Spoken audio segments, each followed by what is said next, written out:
Coming at you live from my house and DNHQ-ish. This is a show, a pregame show, a Dodgers Nation pregame show. Man. What's going on, guys? I am Clint. That guy this way is Brooke. How you doing, man?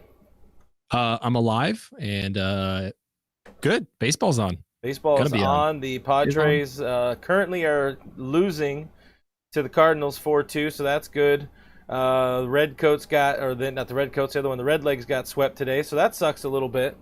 Yeah, let's dig into some comments here right away. We got our friend Brian Hatfield, Mr. Hatfield's on the stream. Hi, gents. How you doing, Brian? Trent Thomas says, Dodgers Nation, stand up. I'm kind of backed into a corner in a way where I can't stand up, but I get the idea and I respect that. Let's go win another game tonight. We got Danny in here on Periscope saying, let's go Dodgers. We got Tammy from Los Baños in California, the 209, which I believe is the bathroom. Leslie's here. Leslie's here, says, let's go Dodgers. Dolores is here. Let's go Dodgers. We got Dodgers. We got a heart. We got a baseball. Last night's game was fun, and I don't know, was there frustrations also? I think when you look at what they did in the first inning, yeah, maybe it's a little bit frustrating. Yeah. The Brewers are missing their best pitcher or best bullpen pitcher in the first place. And then on top of that, I mean, you don't even have Hader come into the game, and you can still only scratch across 4 runs in the entire game. When they put 2 up in the first inning, I was like, all right, it's going to be a blowout. This is going to be a slaughter. It's going to be terrible for the Brewers. It's exactly what we expected. And then the Dodgers just kind of disappeared, kind of just fell off. Yeah, it seems like Seager was on the post game last night, and he was talking about, I think it was Seager at least, but they were talking about how they had a game plan and they pretty much quickly had to adjust. The game plan was to attack Suter early, but he was kind of all over the place. So you adjust, you take your walks. They only ended up walking in, they walked in a pair of runs. You really expected them to jump all over that guy a little bit more, as wild as he was. That other side armor guy just really messed with them pretty early. But a positive, Julio looked great in relief of Walker. What do you think about? He looked amazing, man. Yeah. I mean, you talk about a guy who, for so long, like, we have been on this train. So many people have been on this train where it's like, yeah, give Julio a chance to start. Cut the reins loose. Let's see what he can do as a starter. That's what they brought him in for. That's what they were hoping for out of him when they got him in the first place. And then he comes in and does stuff like this in relief, and you're like, you know what? I think this guy is just made to be this kind of reliever. I think he's made for these moments. I would argue that. I mean, it's almost like one of those things where you don't want to be good at a certain job just because you don't want to do that job, but he just is good as a reliever. He's good out of the bullpen. He comes on after Walker Buehler, and we'll talk about Walker Buehler here in a minute, but he comes on after Walker Buehler, pitches 3 innings, gives up 3 hits, strands those guys, strikes out 5, doesn't give up any runs. I mean, his stuff looked sharp. It looked like it had life to it. It looked like it had a lot of movement to it. To be fair, these Brewers hitters aren't very good in the first place. So you got to kind of remember that a little bit. But, I mean, even aside from that, he looked good. He looked sharp. He looked like he was made for that kind of role. And the biggest thing, my biggest takeaway from that is the fact that because of him, you now have a lot of guys available for game 2. I mean, we're talking like 7 pitchers available for game 2 if you need to behind Kershaw. And presumably, since it is Clayton Kershaw, you don't need those guys. Presumably. Yeah, Dave said last night that the plan wasn't to go exactly that route. He did want to get Julio in the game. He did follow up by saying that Julio should, and I think he said he's going to be in the rotation for the next series if they make it that far. Of course, the Dodgers have 2 shots to win 1 game. But even if it wasn't scripted, it couldn't have been scripted better to have Buehler come out right after it looked like he was starting to lose it a little bit, giving up some hard hit balls. Digging into a few of the comments here, we got a note. I thought about it during the game too. Katie called her shot last night with a Seager bomb, so I don't have the button with me, Katie. I can't. I have to give you the organic clap. Just imagine there's a button being organic clap. That's a good one. But just imagine there's a button being pushed just for you. Sometimes the shit I say, guys, I tell you. East Bay Rider says Kershaw will be really focused like I've never seen him before. You really hope that. We'll get more on Kersh in a little bit because we got to break down Well, we don't have to. Doug already broke down yesterday's game, but, if we want to fill out this kind of show, we got to talk a little bit about last night and things we hope get fixed today. But by the way, make sure you guys do stay tuned to Dodgers Nation. Wherever you're watching this show right now, you could watch our boy Doug McCain host the post-game show right after the Dodgers win, we hope. Let's knock on wood, whatever we need to knock on. Puppy Butt 310 in the stream saying, let's go Dodgers with the Z. What you want? That's good. Yeah, that's classy. That's how you know.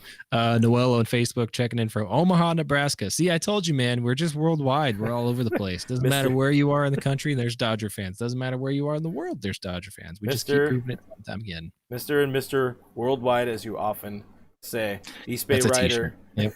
East Bay Rider would rather have Urias over Ryu with the clown face. Well, we know one of them is still playing. Yeah, that's good. Chance over on Periscope says, when do we see a Rio donger, not a dinger? I had called Rios yesterday, and he almost took Suter deep. He almost did. I mean, he like 2 or 3 feet foul, but I'm telling you, he smoked that ball, man. It was close. I really thought they were gonna find a way to get him into that lineup today. I really felt like they were gonna find a way, but Doc's too afraid to put Muncy over at second base to get it done. I know you wanted. What do the sounds? Do the sounds yourself. I got it. I got you a sale loaner. I will do the sounds myself. Boom, I took care of it. Does it all the time. I cannot. If we're trying to win, we know defense wins ball games, and I still will take an outfield of Pollock, who's at least, air quote, won a gold glove out there over Muncy at second base. Something just does not pass the eye test for me there. Roach says Kershaw's going to strong 6 tonight, giving up with only 3 hits, no runs. We got more people saying we're going to win. Adrian wants us to talk about Kenley. Ooh. You want to talk? We got some things to say about Kenley. I mean, I could say things about Kenley all day long if you want me to. I don't know if you guys watched last night. I'm assuming if you're watching us, you probably watched the Dodger games, because that would be weird if you didn't watch Dodger games, but you chose to watch us. But I don't judge. Whatever. I'm gonna put my own words to it. Not even gonna put Doc's words to it yet. He looked bad. I mean, he missed his spots. He was all over the place. And worse, if you're going to miss your spots, at least miss out of the zone. At least miss up, away, anything. Doesn't matter. Don't miss right down the cock on these batters, man. The one he threw to Yelich, I was like, if Yelich were a guy who weren't so locked in on looking at the first pitch, my goodness, dude, he would have hit that ball 3 miles. I mean, you also mix in the fact that at one point he threw in an 86-mile-an-hour cutter, and you're looking at that going, oh, that's a concern. That's an issue. I mean, low velocity is one thing, but 86 miles an hour, man, that is not going to get the job done at the big league level. Luckily, he's facing a really bad hitting team, so it happened to work out. I think the most interesting thing to me, though, we were on the post-game press conference with Dave Roberts, and this is the first time that I've ever heard him just be straightforward about Kenley Jansen. And all the years that I've been listening to him talk about him, he said, you know what? It didn't have the life that I would have liked out of it. He described it as having no teeth. I don't know what that means, but it didn't have any teeth. And it's a newfangled way. That's Dave talk for it didn't have bite. That's Doc talk for no bite on something. You need teeth to bite, apparently. Like you had said, he noticeably backpedaled today, did Dave. He said he watched the tape and felt better. I don't know. You tweeted it. I don't know how you could watch a tape and feel better about Kenley after last night's outing. I mean, if I'm in the dugout and I'm watching him, he said the thing that like really got him queued up and it was like, oh crap, something's wrong, is that he saw the 86-mile-an-hour pitch show up, I'm assuming on the scoreboard somewhere, and he was like, oh, that's not good. But I can't imagine that's one thing that he would look at that's like, oh, there's something wrong. And for him to be that honest and straightforward about it with media, in my mind, he meant what he said, and he only backpedaled on it because of how bad that it looks. If you're Kenley and you're watching that post-game presser, or you're hearing from somebody that heard the post-game presser, it's not a good look for your manager to be like, yeah, our closer wasn't that good. I got to look at his tape because stuff wasn't that good. So it makes sense for Doc to be like, oh, I looked at it, I feel better about it, feels good. Because if you have a behind the pitcher look like we all do in every single game, that he was not on it. That he was not throwing well. Even as like a baseball amateur, you're like, That doesn't look good. Yeah, So the he had no command of the slider, which really made his other stuff uh, play that much more down. There is a big concern with that lack of velo. I thought there was maybe one really good pitch, and that was a two-seamer he threw to Yelich, where Yelich looked really bad swinging at it because he thought it was in a cut. If he threw a cutter, that ball was going right into the bat and was yanked probably right field, easy homer. Luckily, instead of going at the bat, it went away from the bat. Yelich looked bad. Ultimately, you gotta hope, you gotta feel that maybe Kenley came away from the game feeling better than he looked. At least he didn't. It was only one. He only allowed one hit or a walk, and he finished the outing. He didn't blow a save. He didn't give up a run. There wasn't bases loaded. So hopefully that's something of a little bit of a confidence booster. But you gotta wonder if he is a friend of the show, listens religiously here to Blue Heaven. You gotta hope that maybe he's looking at alternatives for that ninth inning role. Because it seems more of a short leash this year with Dave. I mean, Maybe. Just based off of what he said, literally just based off of that one thing he said, it was the first time that I've ever been like, okay, it sounds like this year is going to be a different approach. I don't know what different might look like. I don't know. I saw somebody say, I don't think it's going to take him blowing a game for them to change course and to move, which is unfortunate because in that case, it's going to take him blowing a series for them to move. And then it'll be too late. And I don't know if we can give him that kind of leash, dude. Is it noteworthy to point out that Brewstar was warming up behind Kenley last night? I mean, for him to get one guy on base and then for Brewstar to warm up, yeah, I think that's a big thing because in years past, he might not have somebody getting up in the bullpen until he got either a really deep, really deep into his pitch count. I'm talking like 30 or 40 pitches up into his pitch count, which has happened. Yeah. Or alternatively, he loads the bases or has already given up the lead or has already blown the save, something like that. The fact that they got one guy on base and are already getting a guy up to me says like, hey, you're going to have a short leash. If you're not on, you're getting plucked. And, they're going to keep going to him and he's going to keep making our lives miserable and making us sweaty. I hope the best for him, man. I hope he gets the job done. I hope he's dominant. I hope he does everything right and proves everybody wrong. But until then, I'm going to feel uncomfortable. And I hope that Dave keeps putting him in situations to at least come away on paper as succeeding.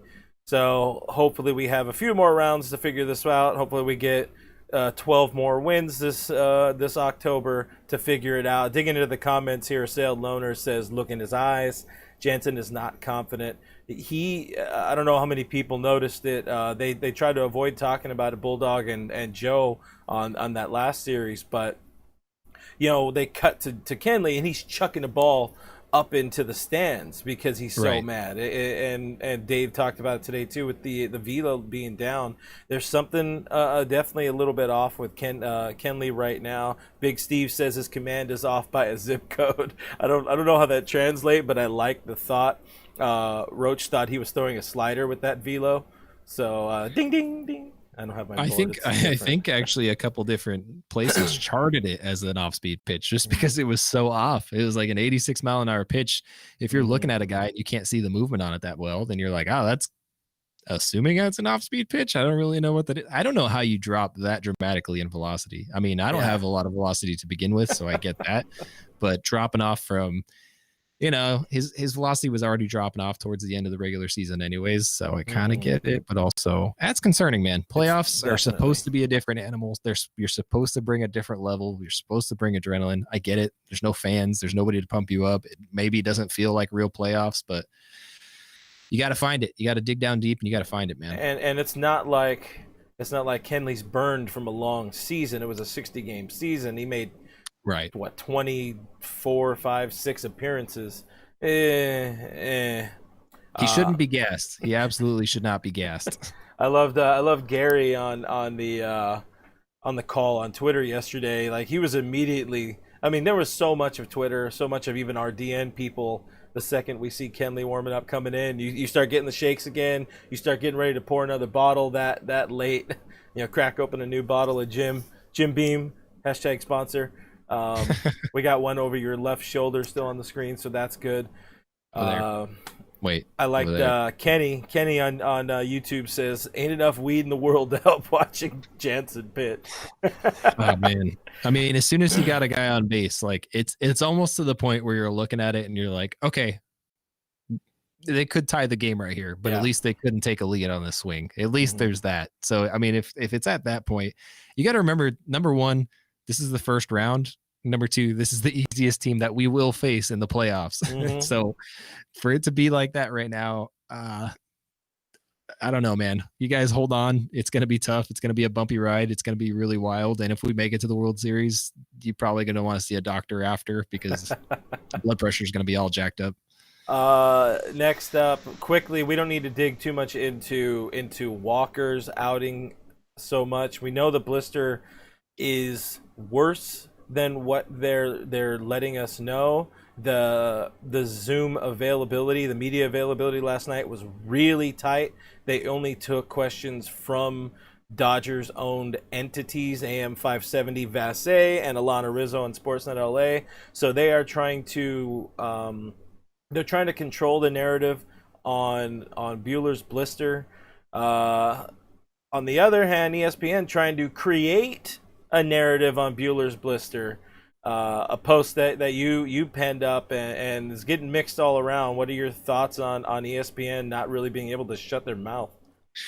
I mean, just the fact that it had clearly been something that Eduardo Perez had prepared ahead of time. There's no way that you thumb through a Major League Baseball rule book, which is unbelievably difficult to thumb through, because I did it yesterday.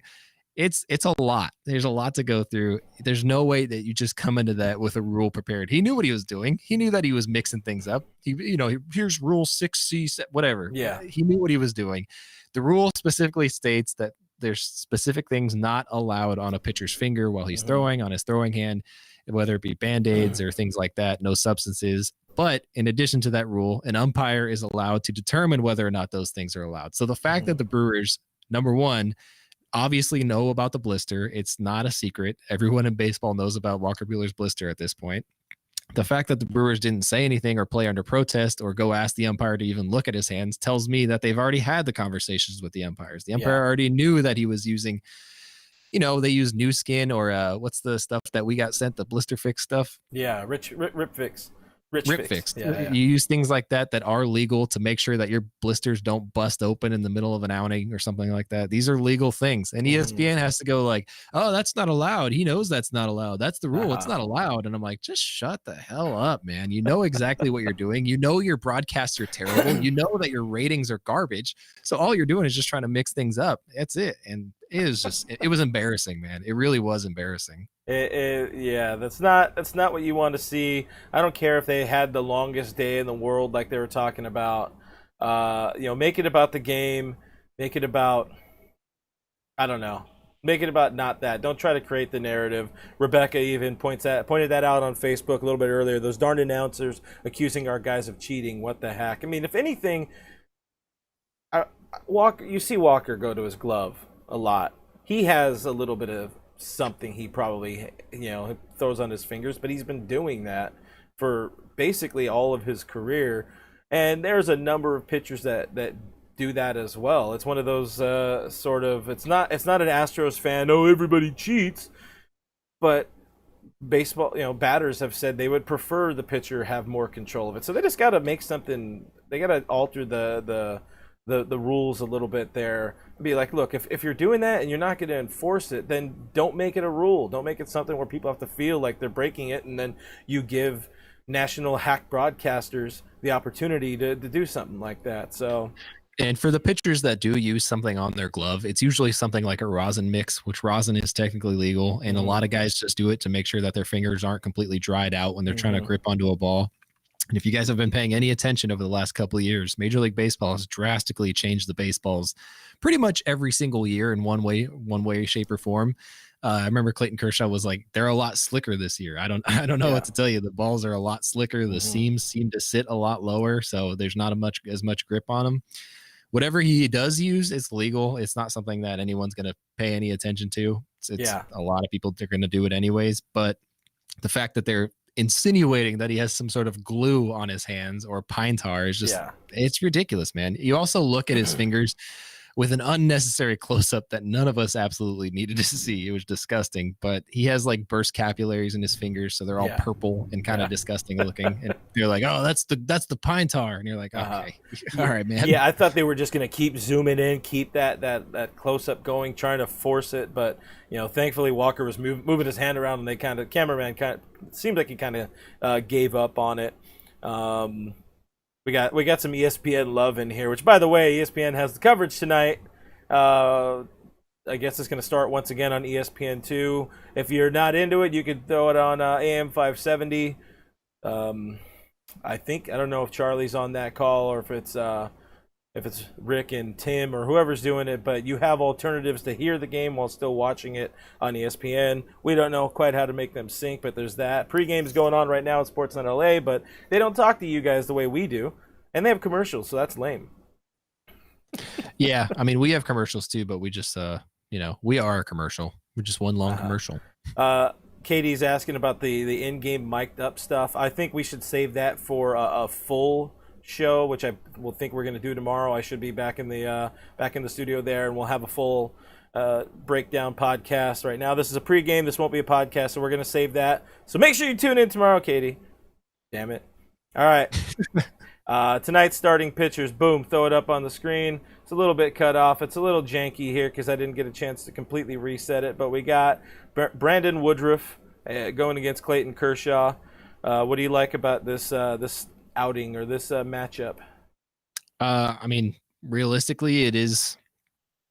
I don't know the best way to say this about Brandon Woodruff, but it is the Brewers' last good pitcher that's available.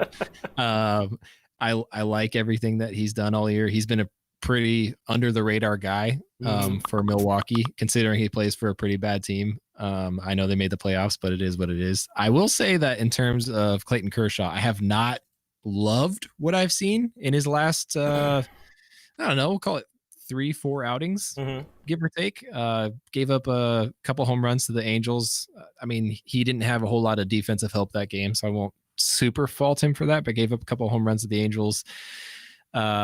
Also gave up a couple runs to the Padres in his last appearance against them. So yeah, he's just been good all year, though. We've seen a resurgency. We've seen a different Kershaw than we have in the past 2 years. I don't know what he did. And I think even in his press conference yesterday, he was even like, man, I don't know. Like, I don't know what I did to stay healthy. I don't know what I did to get back to where I wanted to be. He's like, I wish I knew, because then I would just do it every day and I would be good every day. He's like, but I don't know. I'm old. It happens. I got to find a routine. I got to stay stretched out. I got to stay healthy. But you look at the work that he's put in over the course of the season. He comes in with a 6-2 record on the season, which in a 60-game stretch, you don't make that many appearances in the first place. So that's a pretty good record. 2.16 ERA.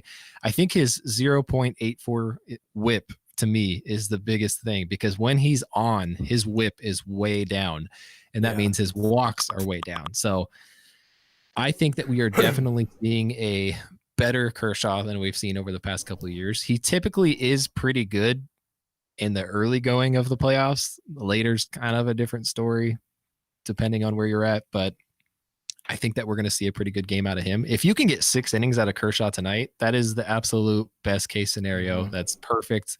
That's a win. It doesn't matter. That means if he gets in any sort of trouble in the later innings, they can pull him at any point, because they got so many strong, powerful arms behind him that can get the job done and not have to worry about stretching him out or pushing him too hard or anything like that. We're in a better position than any team in baseball, because you look at the Padres, who are going to have to throw everybody that they have at the Cardinals today, and that's what they're doing. But you do have to still face Brandon Woodruff without Jock Peterson, by the way. Yeah, we'll get into that lineup a little bit later. And guys, drop your predictions for the game, call your shot, do all that kind of stuff. So we'll get to that, but before ending the show in a little while. I liked, where is it? Norma says the first inning is going to be the telltale sign for Clayton Kershaw, and I do agree with that pretty fairly, just because we see him give up the most dingers in the first, even though he hasn't been quite as dinger prone. He's still dinger prone. Right. We had we got Roach coming back up here again, saying 6 inning, 3 hits, no run, 5 Ks for Kersh.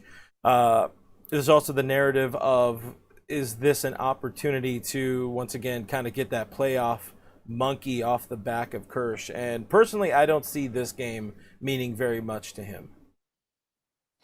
I mean, if you ask him, he's going to tell you it's any other game. I mean, that's just his personality, but yeah. I don't think that, if he goes 8 shutout innings, let's say he goes 8 hitless shutout innings and strikes out 15 or whatever, that's not going to change the narrative. You're facing the Brewers in the wild card round. You're facing a losing record team in the wild card round. It's not suddenly going to turn everything around on its head and be like, wow, he's great again. It's not. It's going to help. It's going to start that path, but it's really going to matter how he pitches the division series, the championship series, and in the World Series. So, yeah. I mean, I want a good game from him. I'm not gonna pretend that I don't want a good game from him, but this isn't gonna change it. I don't know what else to tell you guys. And we should note, I guess I can put up the Brewers lineup first over there on covering up the comments. I apologize, y'all. We can still see your comments, but with no Braun in the lineup, they're that much weaker. If somehow though they scratch out a win, which we're not putting that into the ethos, but there's always that if they find a way. These teams scratch and claw. Who are you thinking on the mound for Los Doyers tomorrow? Who gets the start? Yeah, I think I would really like to see Tony Gonsolin go on the mound tomorrow. If it were up to me, they would stack Tony Gonsolin and Dustin May tomorrow back to back. I think that's the best case scenario. It also makes sure that you don't have to use too many guys tonight or tomorrow, or worry about using too many guys or tonight or tomorrow. To me, Tony Gonsolin is the number 3 starter, and that hasn't changed for me pretty much all season. I've always felt like that. So I would like to see Tony keep getting that opportunity. But, Dave's kind of weird, tends to do things a little differently. As expected, he refused to announce the Game 3 starter because everything depends on tonight, how tonight goes, how deep if they have to go 18 innings tonight, then it's going to drastically change how they approach tomorrow. So, really, it's just going to depend on tonight. Who do you got for Game 3 in the best case scenario? Let's say they lose by 1 run and 9 innings tonight. Who you got tomorrow?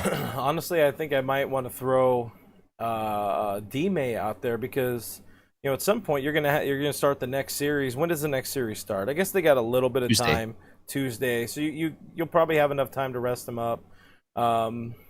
Maybe flip-flopping it the other way around, having Dustin start and Gonsolin come on in relief. Just because I think the assumption of everybody is that Gonsolin's going to be the guy to start. So if maybe they can throw them off their heels a little bit, throw them off their game. Dodgers can throw the Brewers off their game a little bit. That's one little. Gonsolin's the right call, but I'm going to do the weird and wild and wacky there. It's a little wacky, but it's okay. Blake over on Periscope says start Kenley, then we don't have to worry about him closing. It's a good point. I like it. Using Kenley as the opener to get him out of the way early. Well, if we're doing that, we should do that with Joe Kelly too. I don't know about that. His opener didn't go very well. That one did not work out. Dig into more of the comments here. We got Norma saying 7 innings, 8 Ks, 4 hits for Kersh. Good game there. We got our boy Press 1619 calling a 5-2 Dodgers win. We got somebody pointing out the score in the San Diego St. Louis game. The Madres are chasing by 2, top of the 6th. So you hate to see it. No, you don't. You love it. Listen, if you didn't talk crap all season, I wouldn't have minded if you got past the Cardinals. But you talk crap. You did it. It's on you. I don't know what to tell you. This is true. Judith says 6-4 Dodgers. We got also Prez 1619 saying Mookie goes yard. We want our money back. I don't remember if I just said that or not, but I like it. I called yard last night and I was robbed. I thought that one was going to go out, but in like the 6th, 7th inning, it did not go out, and that's sad. That was like off of his knuckles almost too. That was all. Yeah. That was all power, man. Yeah, that was pretty. It was pretty impressive. Feat of strength there to get that much out of it being that crowded. I just want to score some runs tonight. That's all I want to do is just score some runs tonight.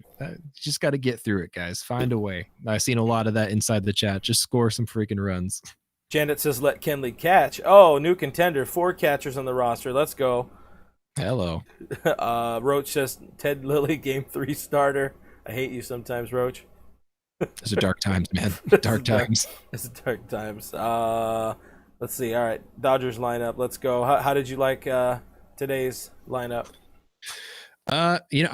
I've said it before and I'll say it again. I love the commitment to Will Smith and getting his bat in the lineup. They added an extra catcher just so they can have his bat in the lineup for literally today. Like that was the only purpose. That's the only purpose of adding Ruiz to the roster is to make sure Will Smith's bat is in today. So yep. I like the fact that you can still keep him in there. I do like, the only place to put Austin Barnes is at the bottom of the lineup. I don't know. I don't really know what else to tell you. I like AJ Pollock hitting as far down as he is though. Mm-hmm. That kind of efficiency at the bottom. Chris Taylor hitting right above him. I love that. I don't know, man. I just really need Cody and Max to show me something tonight. Cody put good wood on the ball like one time last night, maybe. And thank you. I appreciate that. But also, dude, we need you to produce. We need both those guys to produce heavy. I think Muncy walked twice, so I'll take the walks. I appreciate that. Yeah, that's one of the things I said when you were laughing at me. You were calling me dirty names when I said Max in that 4-hole. It's like, look, he's either going to walk or he's going to run into one. And if we can get a couple of walks out of there, keep the line moving. Hopefully, Willie keeps the bat going. But Brian, our boy Hatfield, says Muncy needs to be moved down. I can't imagine him staying there if he has, like, no hits going through, into the like third game of the division series or something like that. No, I don't know what kind of rope they're going to have on him, but I can't imagine they'll keep him up there that long. Interesting, though, and I feel like this is going to translate to a big night for him.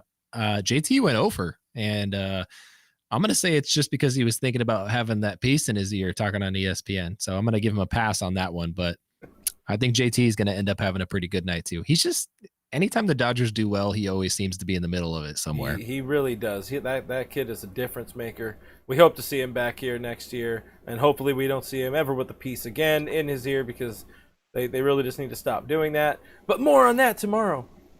Tomorrow's Friday. I follow. Yeah. I liked Press 1619. What's going on with Max's defense? He hasn't looked exceptional, man. No. He has not. And, I don't know how much of that is in his offensive struggles and how much of that's getting into his head and he's just thinking about it too much. And that, that translates to some errors out on the field. That tends to happen. So I don't know, man. I really hope he's turning it around because now he's at a point where he does have somebody that can take his spot. He does have somebody breathing down his neck, and that's Edwin Rios. Edwin Rios needs some at-bats. If you have the opportunity to get Eddie into a lineup, you're going to take it. Yeah. So if he can, if he can't come through, you might see Edwin start taking more at bats from him. Yeah, not all of them. That might have been maybe the one change I would have had. Even though you need Max, you need to get Max more ABs to get him out of it. But then again, that hasn't really worked. Maybe getting Rios in at 1, giving Max a blow just to watch the game. Right. That would have maybe just been my one thing. I would have switched the lineup around, though. Probably would have put Pollock in up there. Instead, I would not put Eddie Rios, bat, and cleanup in the lineup. He's not quite there yet. Blake wants to switch Muncy and Pollock in the lineup. That would also look very good. Imagine Max Muncy, America's slugger, down in the, 7-hole? I wouldn't hate it. That's a pretty good assessment there. I really like the way the only problem that I have with AJ is that he does seem to ground into a lot of double plays, but with what he can do with the bat, I guess that more than makes up for it. I don't mind Pollock really batting anywhere in the lineup, to be honest. You can put him anywhere in this lineup and he's gonna come through. Absolutely. I saw right here where'd you go? I lost the comment. Boom. AR on Periscope says the Cards and Dodgers win today. What are your bold takes for that series? Well, you want to take that one first? Which would be if the Padres win today? Sorry, the Cards and the Dodgers win today. So that would be Dodgers, Cardinals, National League Division Series in Arlington, which is dumb, at the Lowe's. I think that's a 3-1 Dodgers series. Oh yeah, it is a 5-gamer. Yep. I don't know. They always find a way, man. Maybe not having fans and not being at Dodger Stadium means Clayton Kershaw can finally beat the Cardinals in the postseason. Well, the biggest thing too is that the Dodgers I mean, their starting pitching in particular is really prone to the home run ball, just given who they are as pitchers. And that field holds home runs a lot better than most. So you hope that translates. You never know if it will, but you hope that translates. I just think that the Dodgers are significantly better than the Cardinals. I think the Padres are a worse matchup for the Dodgers going into that series, honestly. Because there's a chance they might get a little bit healthier if the Padres can find a way to make it.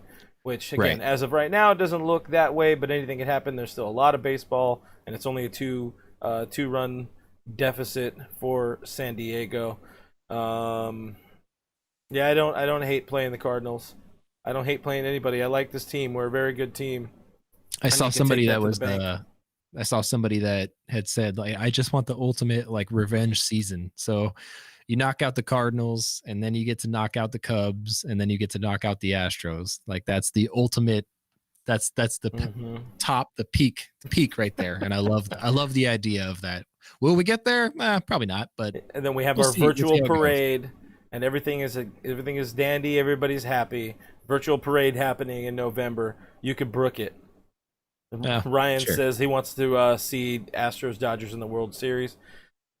I also really don't want the Astros in the World Series just because they don't deserve to get another AL pennant. They should not be in the playoffs the same way the Brewers shouldn't be in the playoffs. The stupid expanded playoff thing is stupid. Back to you in the studio. It is very stupid. I hate it a lot. Thanks for nothing. Appreciate you, Robert D. Manfred. The other one, looking at the AL side of things, so Tampa sweeps, Yankees sweep. Everything's pretty much set there. A's right now, though, for a lot of people, the A's are our favorite American League team because they are going up against them Astros. Yeah, everybody's an A's fan. Everybody's going to be an A's fan for this series, man. With Mike Fiers going up against them. You got Mike Fiers and Ramon Laureano going up against them, so I'm really excited about that series. It's everything you want to see in baseball. Oh yeah, definitely don't mic up Laureano for that series though. Well, guys, as we get closer to wrapping here, we got you to saying don't put a jinx on it. We're not jinxing anything, you know. When in Rome. That's all I got. But we wanted to point out, and there's another good editorial on DodgersNation.com. Check it out. Our writer, our buddy, our pal, Mr. Daniel Palma wrote it up about technically tonight could potentially be the final home game at Dodger Stadium in Dodger Blue for Justin Turner, for Jock Peterson, for Pedro Baez, for Kike Hernandez. What does that do for your heartstrings, Mr. Brook Me 3?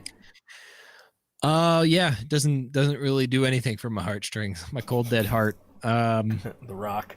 I mean, on one hand, I know JT's going to be back, so I'm not really worried about that. Yeah. Like I have, if you were telling me I could put money on it somewhere with somebody, I would put money on it with doesn't matter. JT's going to be back. There's no way you let that guy go away. With that being said, I have full confidence, equally full confidence, I would say, that Kike Hernandez and Jock Peterson will not be back. So do with that what you will. I know that you guys probably love them. I have no emotional attachment to them. I think Jock in particular is a good dude. He's been on the show with us once, and he was very enjoyable. He was really fun to talk to. I really enjoyed the conversation that we got to have with him. He seemed like he had fun with us. Kike has never talked to us once in his entire life, and I don't think he ever will. So, whatever. Kind of a D. Kind of a D. Nice kid. Kind of a D. Nice kid, kind of a D. Let's say a loner says, always enjoy things while they last. Somebody's pointing out how incredibly long this Cardinals-Padres game is. It's been like 9 hours, and it's barely in 6.